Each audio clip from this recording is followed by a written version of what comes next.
Turn your annual income into your monthly income with David Neagle, episode 183. Are you ready to make your law firm a profit-generating machine that will free up your time and skyrocket your impact? With more than 2 decades of business growth experience and having proven that you can be successful while prioritizing your family and your impact, introducing the Profit with Law podcast. I am your host, the creator of the Firm Differentiator 10X Effect, Moshe Amsel.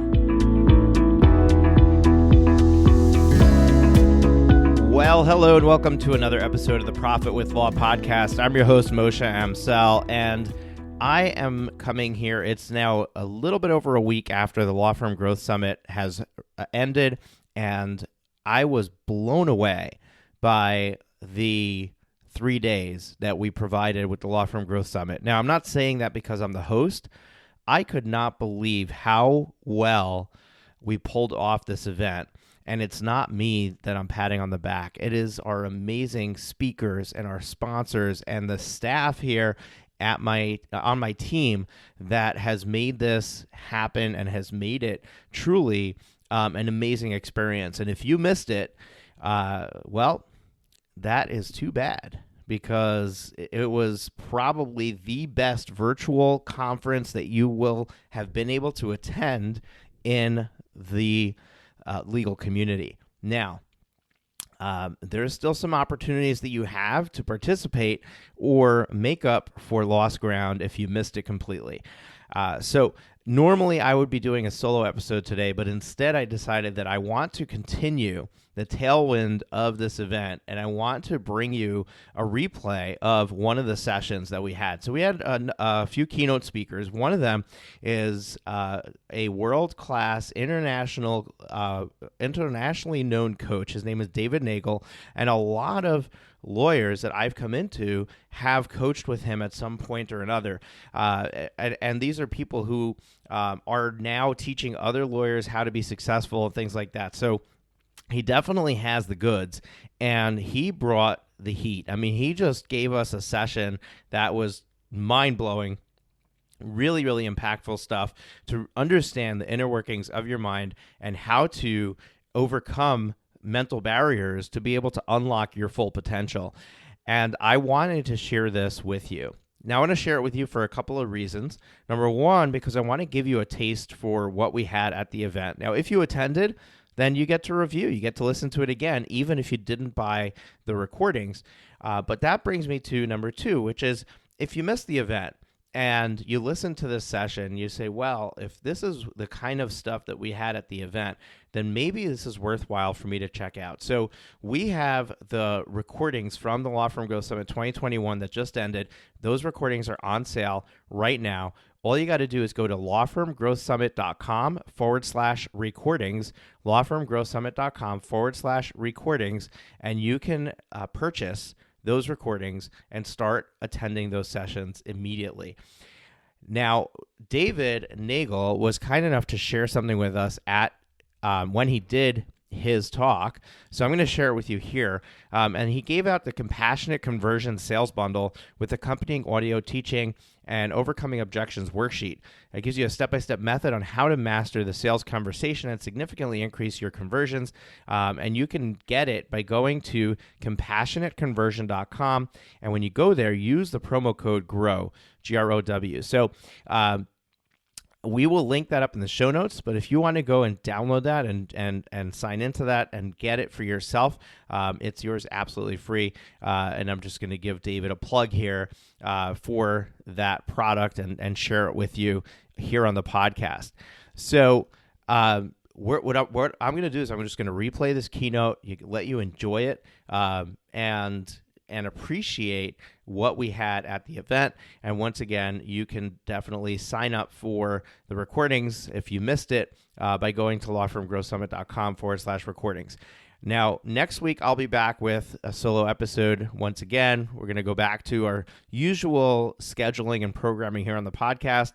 On Thursday, you'll have a guest interview, and we're going to continue to bring you. We have an amazing lineup of guests. We're fully booked out for like the next 3 or 4 months with guests, so I'm super excited about the fact that we're ahead of the game, and we've got some really, really good content coming your way. Now, before I jump into the keynote from David, I'm just going to take a moment and share with you some words from some of our sponsors, and then you can tune in to David Neagle. Here we go. Let me share an exciting tool that I recently came across that is a game changer for law firms that bill hourly or by the project, otherwise known as flat fee billing. The 2020 Legal Trends Report published by Clio rates how important various items are in a client choosing your firm. You may be surprised to know that the third most important decision factor for someone choosing a lawyer is the ability to pay with a payment plan. The challenge that law firm owners face is the risk of a client not making good on that payment plan. Most attorneys don't offer payment plans because of that. The problem is now solved with LawFunder. LawFunder allows you to easily add a payment option to all your client invoices and retainer replenishment requests that does not require credit checks, applications, or any other complex process. The client's able to use their existing credit cards, allowing them to earn points and miles, access credit card specials on interest rates, and any other tools they use to manage their cash. When I saw this tool, I was blown away. Most importantly, it removes all the risk from the law firm and makes an easy and painless process to the payment process. So if you want to check off the box on one of the top factors in new client decisions, if you want to decrease your accounts receivable and get paid immediately, LawFunder is the solution. Go to lawfunder.com. That's lawfundar.com/profitwithlaw to learn more. This podcast episode is sponsored by Legalese Marketing. No buzzwords, no jargon, no BS, just results to make your law firm grow. That's Legalese Marketing. Legalese Marketing is a full-service marketing agency for lawyers by legal experts and digital advertising specialists. Their goal?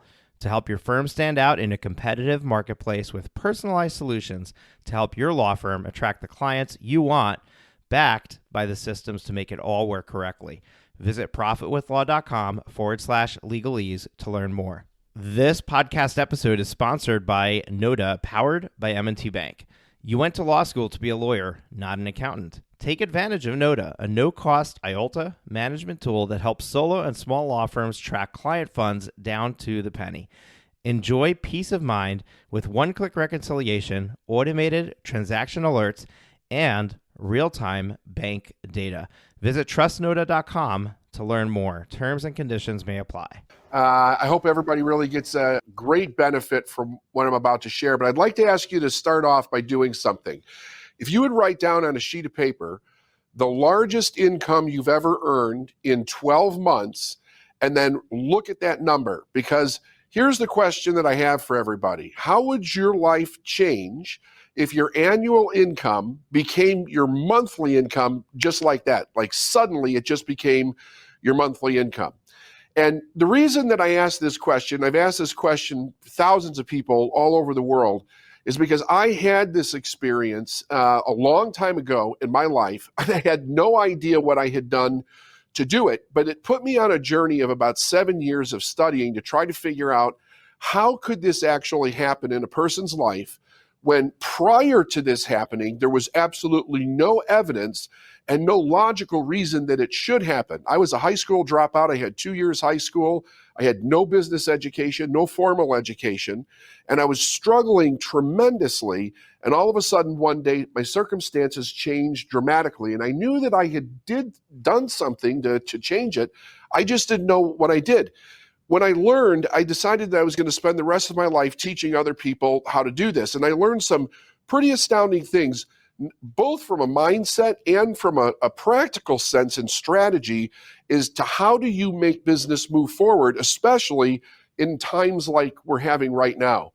When COVID first happened, I was sitting around, I was watching the television. We were kind of all watching this come down last March. And I was thinking, the biggest problem that we're going to have currently, especially with business, is that everybody is so programmed to the understanding of how business interacts, how we interact with the business in our life, how it comes in, how it goes out, what are all the standard practices, and literally the foundation is actually being changed, which causes a great amount of insecurity in a lot of people because they're not really understanding how can I shift that when the only foundation that I understand is to do business, especially in my own industry, in the exact way that we've been doing it for years.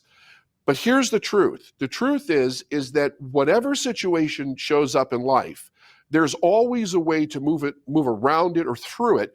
But the question is, how do you have to be able to think to do that?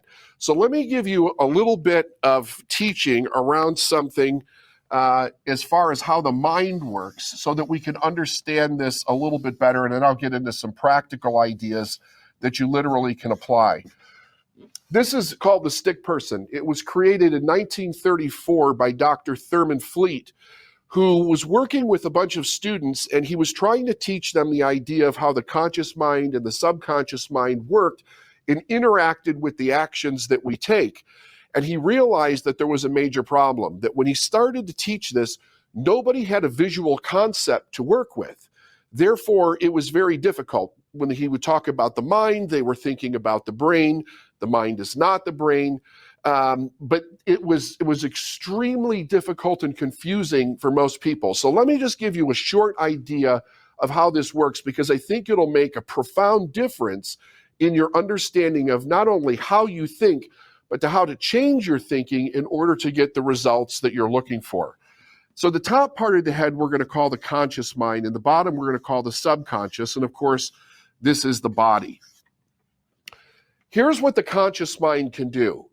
The conscious mind can think, it can reason, it can imagine, it can accept or reject an idea, and really our greatest power lies there, which is our ability to choose, meaning that we can logically think or critically think about something, and then we could choose whether we want to accept that information or reject it, whether we want to act on that information or we don't want to act on it. Now, the subconscious mind is very different. It's our 2 million year old brain. It's been programmed for a couple of 100,000 years, and it's specifically designed to just keep life moving forward. It's not designed to make you happy. It's not designed to make you wealthy. It's not designed for any of the creature comforts in life. It's just designed to find a pattern that keeps you alive and productive, and then moving along that pattern. So here's what it can do. It can't think. It cannot evaluate. It can't imagine. It does not have the ability to reject an idea. That means that any information that goes into it becomes fixed in the subconscious mind, and it becomes fixed until it actually forms a habit or a belief in the way that we think. But this is the part that is profound. Prior to the age of 7, this part of our mind doesn't exist. The conscious mind has not developed yet. So this actually looks like a fishbowl prior to the age of 7. From the moment of conception to 7 years old, it's like a fishbowl. Now, that means that all the information you're being exposed to is going into your subconscious mind. It's becoming fixed as patterns and beliefs and values. And then as we start to approach 7 and we start to grow beyond that, we start to develop a conscious mind in which we can critically think. But here's the danger part. Because all this information is programmed in our subconscious mind before 7, it literally is telling us how to think about what we're experiencing. So we have senses. We can see, hear, smell, taste, and touch. Those senses are constantly looking outside of us. It looks at our results. It looks at our circumstances. It looks around in our environment. It feeds back this information into our conscious mind, and this is the what we're actually seeing outside of ourselves. So when we're observing the problems with COVID, when we're observing the problems that are happening within our business itself, when we're looking at the amount of money that we make or how we make it or how we're not making it, all of that is coming into the conscious mind. But the conscious mind is not what's thinking about this. from the perspective of taking the information independently and asking ourselves, what does this mean? It's the subconscious mind that's telling the conscious mind how to think about what we're experiencing. Now, what does this mean and what's the impact of it? When you have a crisis of any kind, I mean, in normal life, this is a major problem. But when you have a crisis of any kind, how we adapt to our world unconsciously so that we can actually move through our world every day is all highly programmed in the subconscious mind. If you think about driving a car, when you learned how to drive a car, you had to pay attention to the road. You have to learn how the wheel moves, all the gadgets in the car, the pressure on the pedal and on the brake, watching in your mirrors, looking in the rearview mirror. You were all hands and feet, and it was a very odd experience. But then when you did it thousands of times over and over again, it became a totally unconscious process, to the point that most people can get in a car and drive to a place that they go to on a regular basis and not even remember the trip. We could be on the phone, we could be searching for something on the radio, we could be having a conversation either on the phone or with somebody in the car, and not even really paying attention to what we're doing, but the subconscious mind is actually driving that car. Not only is it driving the car, it's paying attention to everything it needs to pay attention to outside of that window. Well, it operates like this for every single thing that we do in our life. And here's something that most people don't know. In our subconscious mind, we have also been exposed to all of our beliefs around money, around work, how we earn money, if we want to increase money, what it means to have more money, what it means to have less, and how we actually earn that money. So now we have two challenges going on. We have a COVID crisis. We have the crisis going on around the world, which really suggests that making money, doing business the way that we've traditionally done it, is going to be more difficult. Does that mean that we can't do it? No, it doesn't mean that at all. It just means that it's more difficult. Everything that we would normally do or think about is literally changing, because the main thing that changed was how business and money's actually being distributed. Typically, when I would speak like this, I would be on a stage in front of a few thousand people somewhere in the world. Now we're doing it through Zoom. We're doing it through cameras. We're doing it through technology. The business is still moving, but the delivery system has become very different. Does that mean that you can't make as much, or that you can't make more, or you can't reach your dreams? It does not mean that at all, not in any way, shape, or form. But it's how we think about it that's actually going to determine what literally happens as far as an outcome in our life. In your subconscious mind, we have something called a financial set point. And I'm going to pull up a little chart here so I can kind of demonstrate what this looks like. Because literally, this is what determines how much money you make in your entire lifetime, and whether or not it actually increases or it decreases. So here's the deal. From little children, based on who raised us, how we were being exposed to all of the information that created the how we think, we have something that's called a wealth story.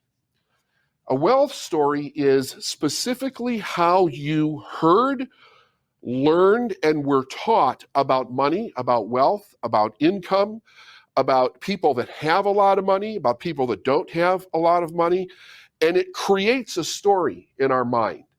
That story also becomes a set point right here. This usually determines how far a person can go as far as wealth in their life, how much they can make at a maximum. Now, as I go through this, think about this. I asked you to write down the biggest income that you've made in 12 months, and I want you to think about how would your life change if instantly, like this month, okay, that income turned into a monthly income. Because here's something that is the truth. Every person that's listening to this right now, you have the ability to turn that number, that 12-month number, into a monthly number, and you have the ability to do it this month. Now, it doesn't matter to me whether you believe that or not. I'm asking you to keep your mind open and follow through as I teach this, because at worst case scenario, when I'm finished speaking, you're going to find it intriguing enough that you're going to want to know more how this could actually be possible for your life. So we have this number, this idea of how far we can go, but it doesn't stop there. We also have something called a poverty story. A poverty story is how you experienced poverty as a child, what you heard about it, the stories that you heard about it. Perhaps you observed it, and as you observed it, people interjected information into your subconscious mind about what that meant, how it happened, what were those people doing, how are they suffering, how did they get there. All of that's going into the subconscious mind. Now, the other thing is that these stories generally happen by observation and not so much by literally direct communication, although it can be by direct communication. If you heard any judgment around wealthy people or people in poverty, you would also store that into your subconscious mind. It would be like a footnote of something that you heard when you were little, not even thinking that it meant a lot. It may mean a lot if you had a direct circumstance or a situation in your life where you interacted in some way with wealth, either positive or negative, and the same thing with poverty, either positive or negative. But the majority of people in free nations, and I say free nations because if you get into third world countries, it's not that this doesn't work, it does, but we would be flipping it around because you would be talking more about a poverty story as a norm than anything else. But in free countries where people are prospering, the place that we literally kind of call home is what we call a need story. Now, what is a need story? Well, it's really interesting because the values that we live by, that we hear, that we hold in high esteem all over the world, have something to do with this idea. Don't take more than you need. Don't use more than you need. But little children, they're not programmed with the idea. Little kids, they want everything. They're like, I want 2 swimming pools, I want everything that they can see and touch. But parents begin to interject into those children, and they say, what do you think? We're made of money? Money doesn't grow on trees. You don't need that. All you need is this. And we hear it thousands, if not millions of times before we actually get into our 20s. And we don't necessarily just hear it from our parents. We may hear it from religious education. We might hear it in school. We might hear it from higher education. We definitely see it in music, in literature, on television. It's everywhere. And sometimes it's directly stated. Other times it's indirectly stated, but the concept of this idea is there. And that is, don't take more than you need. Now, ask yourself if what I'm about to show you is true. Most people have a need story. Now, this is also based on a person's perception, because you could live in the same neighborhood as somebody else, and one person, their perception is that they need a little bit more, yours is that you need a little bit less, and you live right next door to each other. And you both will sit down and justify what it is that you need based on your own perception of what you need for your life. But the income doesn't really change that much. So a person will have this. Now, what I want you to do here is put down the amount of money that it takes you to pay your bills on time every month. And just for an example on this board here, I'm just going to put $5,000 down. Let's say a person has a monthly nut of $5,000. Now, here's the thing. If they have a monthly nut of $5,000, usually what ends up happening is they started off somewhere when they came out of school, they started a job, they got up to this place. This need story of $5,000 had something to do with how they were brought up and what they actually need for the time of life in history that they're actually living their life. That means that they will spend the rest of their life either a little bit above this or a little bit below it. but it's rare that you see somebody shoot way up here. It's also just as rare that you see somebody shoot way down here. Now, there's a space between the poverty line and the bottom of this chart, because this poverty line here does not represent being homeless or being destitute. That would be someplace down here. When we're talking about this amount of money, you run into this interesting phenomenon. People would love to make more money, hence the way people play lotteries, all over. I don't think anybody would not want to make more money. But what generally happens is this: a person will set a goal to make more money, and they will get it up a little bit. And as they do, they reach some point of fatigue, and before you know it, it comes back down here. It's either at the same line or it's in a line just a little bit lower. They'll wait for a period of time and they'll try it again. Maybe they get it up a little higher, but they will reach a point of fatigue and it will literally come back down again.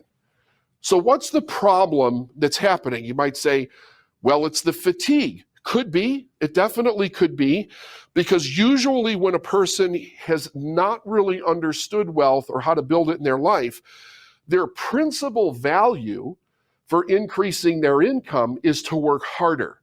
Now, hard work is an ethic that most of us have been taught.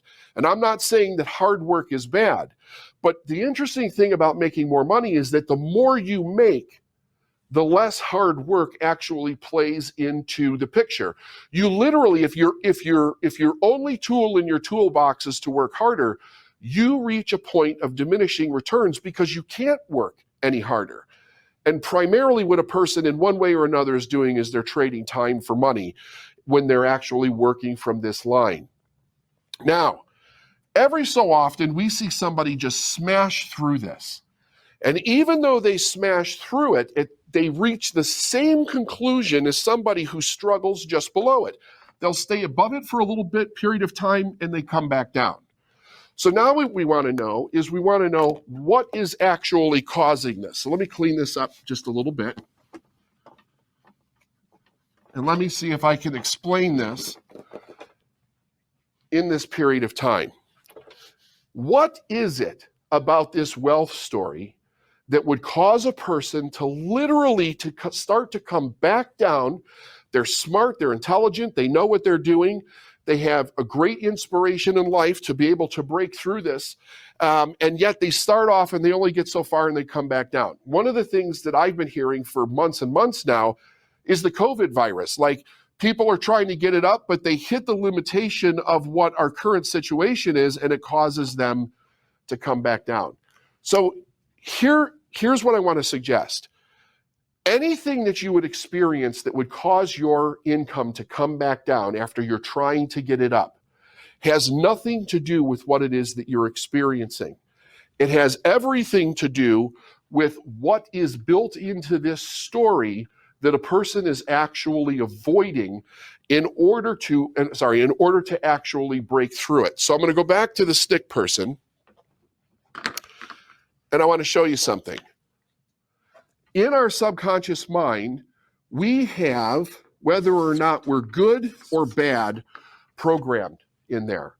That means we have values, we have ethics. Nobody really wants to be a bad person. People actually want to be good. The problem is that we have a very mixed message when it comes to actually making more money. Most individuals, especially when they're living at that need line, have programmed in their mind that at some point of earning wealth in their life, they start to become not a good person. They're literally breaking the society or familial rules around what it is to actually earn money. And it's actually a subconscious trigger that happens here that goes up here and it tells a person to stop. So I'm going to show you something. If you don't take anything away from this other than what I'm going to show you right now, you'll be much better off for having been here. We have what we call a stopping strategy. This is a sabotage strategy that everybody follows when they end up sabotaging something. And here's exactly the way that it works. You set a goal. Because of what we're talking about today, we're going to say it's to increase your income. and you do the thing that you're programmed to do. You start working toward that goal. As you start to work towards this goal, you begin to move out from what's comfortable for you, and you begin to do new things. Maybe you're increasing prices. Maybe you're trying to get more clients. Maybe you're trying to expand the business from within, leverage from within that the service that you give, and you're starting to get results. These results could either be negative or positive results. You're witnessing the circumstances of how you're working, and you're working within your environment. Your environment is made up of people, places, and things. Now, as we begin to do this, this information is coming back into our conscious mind. So as a person does this, I've never seen this not happen in 22 years. The second a person sets a goal, inevitably something will happen in their life. We call it some kind of a circumstance that will cause them to take their focus off the goal and put their urgency on the actual problem that they're experiencing in life. The problem that we have now is COVID. That's the one that's affecting most people in very much the same way all over. The only thing that's different about it is the circumstances in which a person is actually experiencing this. But when a person experiences any problem that seems to have more urgency than the goal itself, they take their focus off of this goal and they put it on whatever is urgent. The question is why? Because the second we put our focus on what's urgent, we're kicking in the subconscious mind. And of course, the subconscious mind, the only thing it's designed to do is to keep you alive. It wants to keep you safe. So there's 3 human needs that we're born with that are actually affecting this idea. We have love, security, and we have self-esteem or significance. Let me share an exciting tool that I recently came across that is a game changer for law firms that bill hourly or by the project, otherwise known as flat fee billing. The 2020 Legal Trends Report published by Clio rates how important various items are in a client choosing your firm. You may be surprised to know that the third most important decision factor for someone choosing a lawyer is the ability to pay with a payment plan. The challenge that law firm owners face is the risk of a client not making good on that payment plan. Most attorneys don't offer payment plans because of that. The problem is now solved with LawFunder. LawFunder allows you to easily add a payment option to all your client invoices and retainer replenishment requests that does not require credit checks, applications, or any other complex process. The client's able to use their existing credit cards, allowing them to earn points and miles, access credit card specials on interest rates, and any other tools they use to manage their cash. When I saw this tool, I was blown away. Most importantly, it removes all the risk from the law firm and makes an easy and painless process to the payment process. So if you want to check off the box on one of the top factors in new client decisions, if you want to decrease your accounts receivable and get paid immediately, LawFunder is the solution. Go to lawfunder.com. That's lawfundar.com/profitwithlaw to learn more. This podcast episode is sponsored by Legalese Marketing. No buzzwords, no jargon, no BS, just results to make your law firm grow. That's Legalese Marketing. Legalese Marketing is a full-service marketing agency for lawyers by legal experts and digital advertising specialists. Their goal?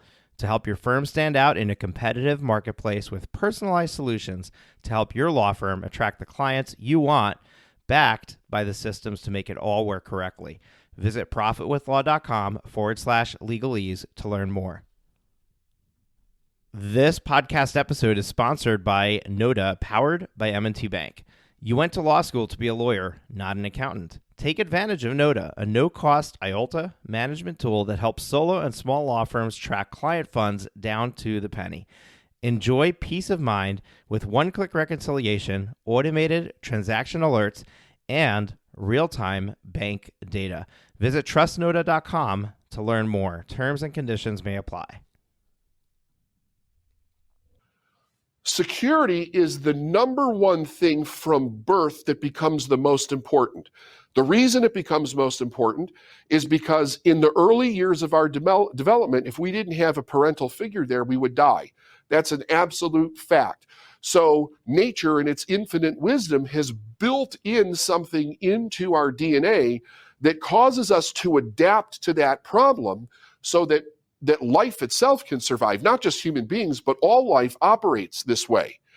It has to communicate some way and be in touch with the thing that's going to help it survive till it gets to the point of actually being able to take care of itself. So that security, the way that we experience that as children is love or connection, okay? You can call it either one, but the idea is that we're in some kind of connection with the parental figure so that we're actually getting our needs met. When we get our needs met, this heightened sense of urgency around security levels down and we feel calm. So you see baby goes from screaming to being very peaceful and loving, and it feels secure in its life, in what it's experiencing. When we start to set a goal and we go out away from what's already known, immediately we're uncomfortable. Because what are we doing? We're stepping out into the unknown. Why is that such a problem? Because the subconscious mind is designed for pattern recognition. It has millions of patterns that it has already recognized based on all the years that you've been alive and the things that you regularly do, and it instantly knows what to do. It instantly knows to slam on the brakes if the light turns red or if the car stops in front of you. Think about this. If the car slammed on its brakes that is in front of you and you had to stop and go, I wonder if I should put on the brakes. Too late, you already hit the car.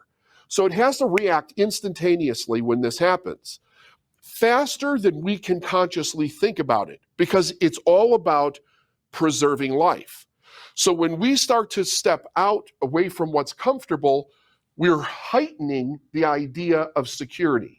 We're not as secure as we were. And the further we start to get away from that comfort zone, and in this case, it's the need line, the need story of how much money you need to make every month, our mind goes, okay, we need to be aware here because this is unfamiliar territory. We do not have a pattern that knows how to deal with it. We're relying on our ability to logically think and make decisions. But the truth is that the more we get away, the more emotional we are, and the more our subconscious mind is telling us how to think about what it is that we're experiencing. This is why you can have two people be in the same reality and have completely polar opposite experiences. And when it comes to money and business, you can have one person that sees nothing but opportunity and they go out and build an 8-figure business. The other person, all they see is risk and the chance of everything falling apart, and they do nothing. They stay the same. This is the reason why you have people that are at the need line, and some people break through this and others don't. So what is the insecurity that's being presented here when we literally want to break through this? It is the story that gets engaged about wealth from a negative perspective when we go above this line. Now you might think to yourself, well, I'm not aware of any negative story. Most people aren't. So what is happening here? Well, the need story, what does that do for the average person? It keeps us safe. It keeps us secure. It also does something else. It basically hides us from the world, meaning that people that we know see us, but nobody really sees us all that much. So we're relatively safe. If you started making more money, if your annual income became your monthly income, it would be very, very obvious to all of the people that are around you that something was vastly different. Now let's just try something. Try this little metaphorical idea and see how this actually feels in your body. If you were to get all your family members, all your friends, relatives, cousins, aunts, uncles, everybody together, have a big dinner party. In the middle of the dinner party, you stand up, ting the glass, and say, listen, I have an announcement that I want to make. I have decided to become unbelievably wealthy. Now just feel for a moment what that actually feels like in your body. very often when I do this in live events, most of the people in the audience, they crack up because they know instantaneously how well that would go over in a large group of people that actually know them. So what is it that we know? We know that we're going to be seen. We also know that we're most likely going to be judged. Your subconscious mind does not have a pattern for dealing with this. So it deals with it the way that it always has, where it comes back down here and it says, be safe and don't be seen in this place. You want to do this where the pressure's off, right? So everything's okay. And then what do we say? Well, I really don't need a bigger house. I don't really need a bigger car. Everything's pretty cool, actually, the way that it is.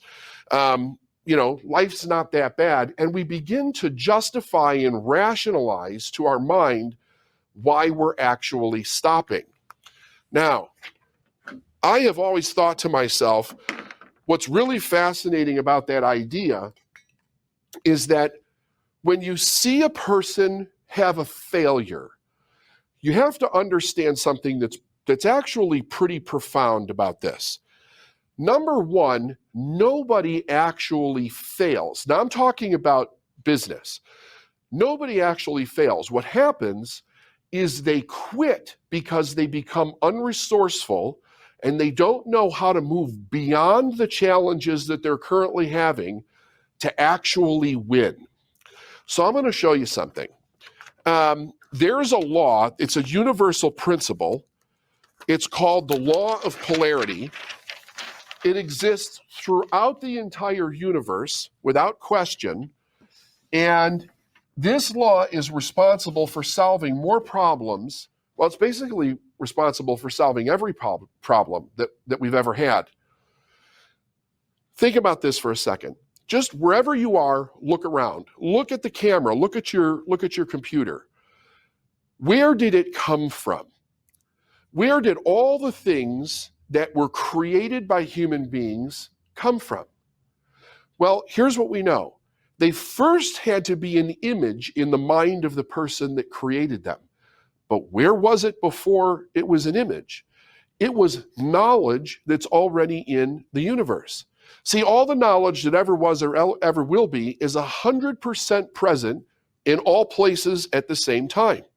When we lived in a cave, we had the knowledge to be able to move to a condominium or create the condominium, but we didn't know that at the time.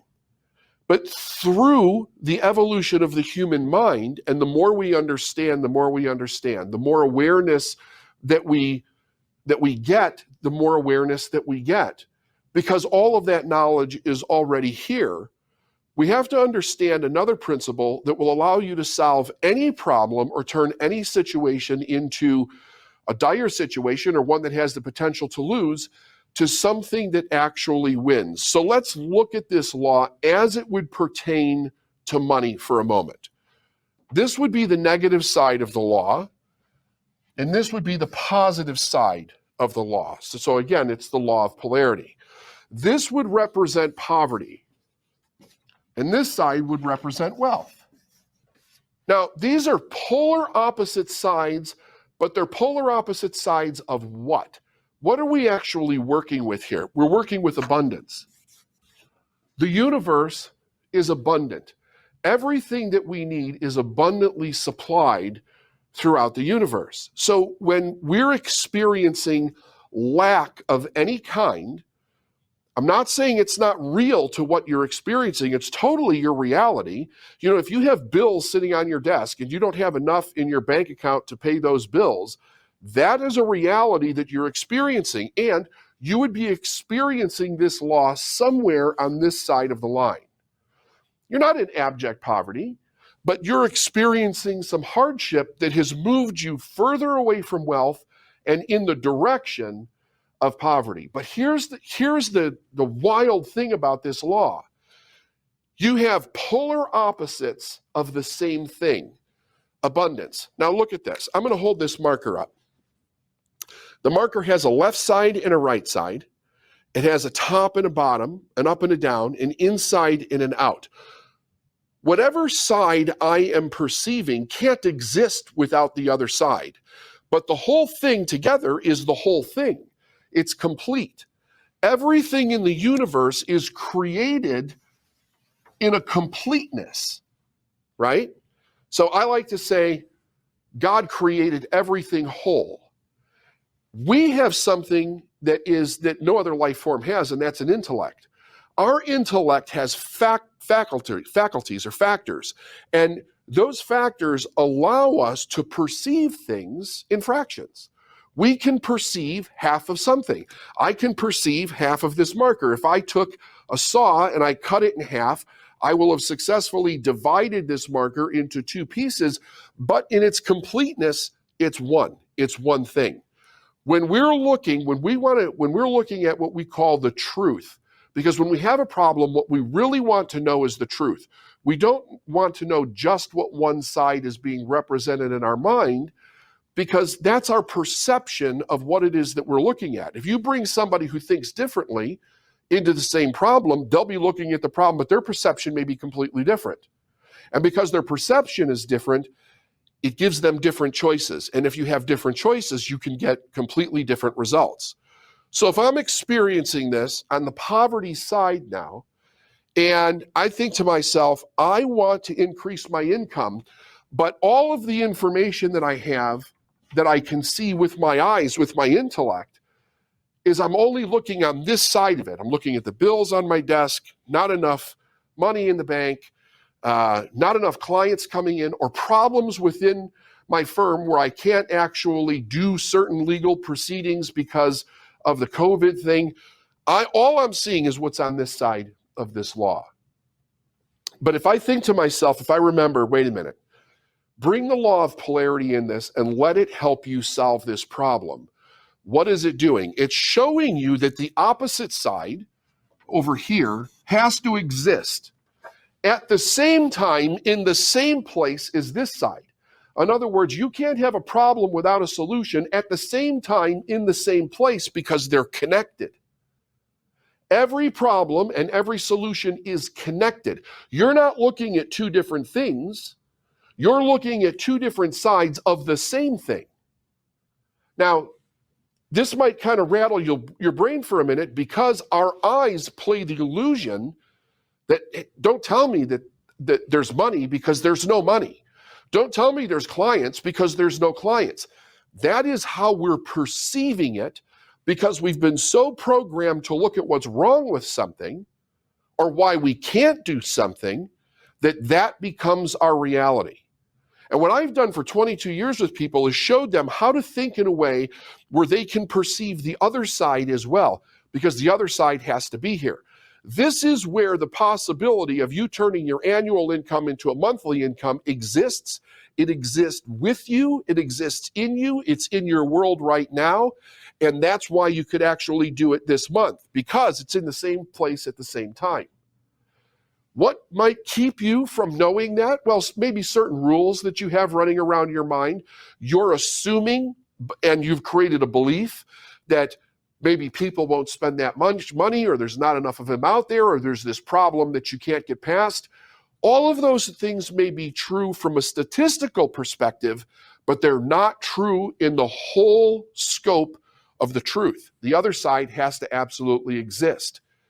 What causes us to move to the other side? That's the part that even gets this even more fascinating. So let me bring up this board again. If you have not experienced this, I'm sure you know somebody that has. Most of the people that I have met in life have experienced this, and experienced it in a way where they really did not have any idea what the hell they were really experiencing. Let's work with the poverty story for a second. Now, how many of you have been in a situation where there was some kind of hardship that caused you not to be able to make your monthly nut because this hardship showed up? Maybe you lost a job. Maybe you got fired. Maybe you had a car completely break down. Maybe there was an emergency hospital bill that showed up where you ended up having to take money that was supposed to go to your normal bills and pay something else because of an emergency. And in that month, something else didn't get paid. Maybe the light bill didn't get paid. Maybe an insurance payment didn't get paid, whatever it might be, but it didn't get paid. How many of you have had this happen more than once, where it starts to get a little scary because whatever the circumstance is, whatever the tragedy you're having in your life is big enough or lasting long enough that it's affecting you more than just 1 month or more than just one bill? When we're experiencing that in that moment, we are in fear. And when we're in fear, our mind is so focused around the things that we don't want to experience in life, that's all that we can see. And we're thinking to ourselves, my God, if something doesn't change, I'm going to go below this line and I'm going to actually be homeless. That's the kind of idea that we'll start thinking in our mind. But then, how many of you have experienced this phenomenon? The closer you start to get to this line of extreme circumstance, or what we call the cause and effect, like the cause is you don't have the money, the effect is they're going to start taking your stuff, right? As you start to get close to this line, all of a sudden, out of wherever, money starts to show up. Maybe you get an unexpected tax refund. Maybe you find $50 in last winter's coat. Maybe you get a check from grandma from your birthday. Whatever it might be, it's just enough, and it shows up just in time to be able to take the pressure off in this moment. Like, I've really never met anybody that has not experienced this in one way or another. There's something fascinating that happens. The closer we get to this poverty line, the more we move from fear to urgency. When we move from fear to urgency, something different happens. We go from, oh shit, if something goes wrong, to it has to happen now. It absolutely has to happen now. But what's causing that urgency of it absolutely has to happen now? Interestingly enough, the way that we don't want to be seen in a negative light up here, we also don't want to be seen in the same negative light down here. Meaning that if you can't pay your light bill 1 month, who knows? Nobody knows. You know, the electric company knows, but nobody else knows. None of your family knows, none of your extended family, no friends, nobody knows. But if you start going further down towards this line, all of a sudden people start knowing. They'll start calling friends and relatives, and they get that call. They're like, we can't tell you who we are, but have you seen this person? Well, everybody knows that that's a bill collector.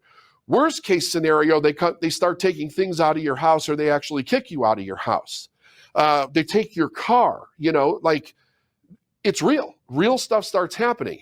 And because we don't want to be seen having made that kind of a mistake or an error in our life, the pressure of not being seen is actually more horrible than the idea of it happening, that we literally go into urgency and we start to come back up here.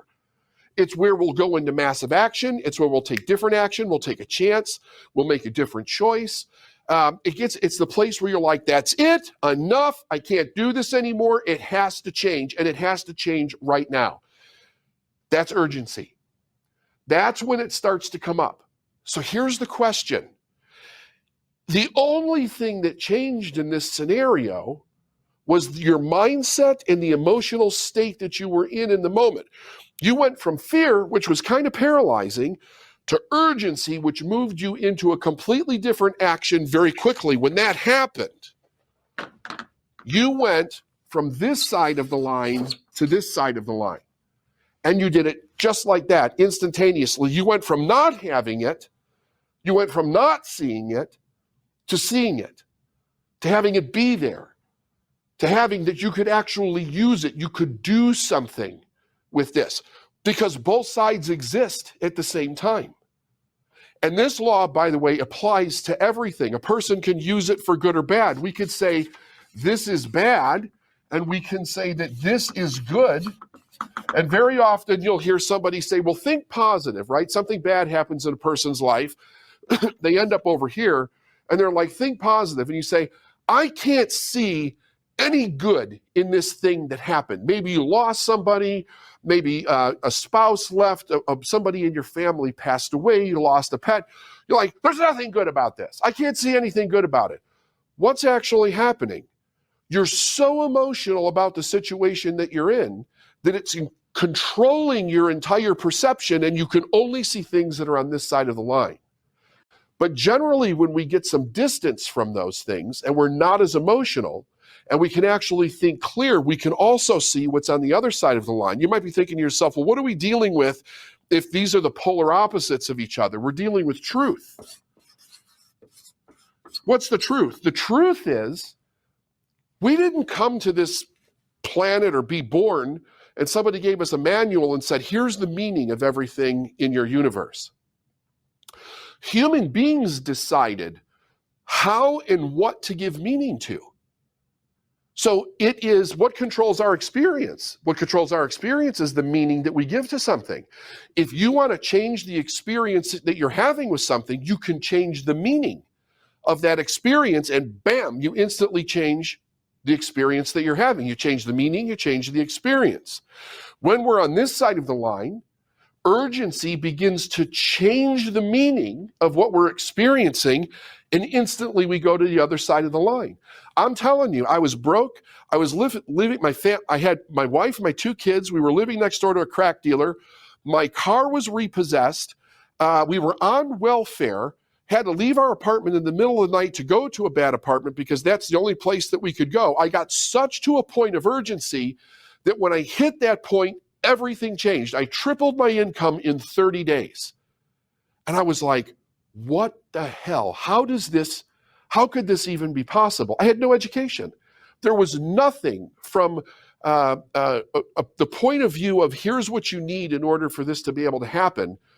There was nothing. There was no education. I had a poor work history. I had been fired from many jobs. There was no reason that this should actually happen to me. But when I began to study, I came across something that really started to open my mind. A few years into this, I got a hold of, somebody gave me Think and Grow Rich. If you've never read Think and Grow Rich, you should get it. But right in the introduction, Napoleon Hill says something that explained the circumstance that I had to me. And then that's what led me to understanding this law. He said, when opportunity came, it appeared in a different form and from a different direction than he had expected. That is one of the tricks of opportunity. It has the sly habit of slipping in the back door and often comes disguised in the form of misfortune or temporary defeat. Perhaps this is why so many people fail to recognize opportunity. Now, if you're going to look for that in the book, it's in the introduction. What happened to me was I was so focused on this side, I couldn't see an opportunity. I only saw what really sucked in my life, the circumstances that were in my life. I totally created those circumstances, take total responsibility for it. I didn't know that then. What are you experiencing in your life? Is it COVID? Is it something that's changed in your industry? Is it that you've been stuck at a financial level for a long period of time? Is it your belief system that nobody will do the things that they need to do in order for you to break out of that? Because if it is, it's only the reality that you're experiencing, because if you change it, you instantly move to the other side and you change the experience.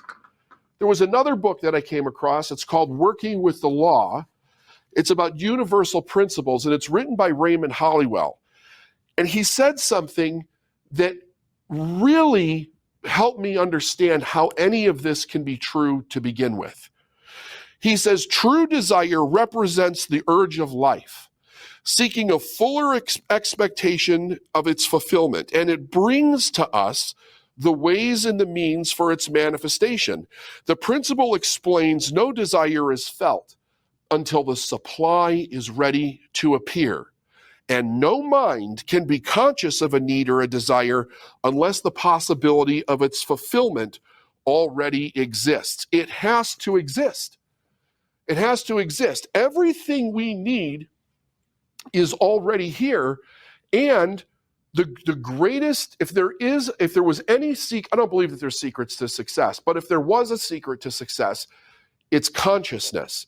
Whatever we're not conscious of, we will then have to live in the consequence of being unconscious to that thing. The whole universe operates by cause and effect, and it does not make any kind of adjustment for ignorance. Like, you could be the nicest little old lady in town. If you walk off the end of a building, you're going down. Gravity does not adjust itself because you don't know.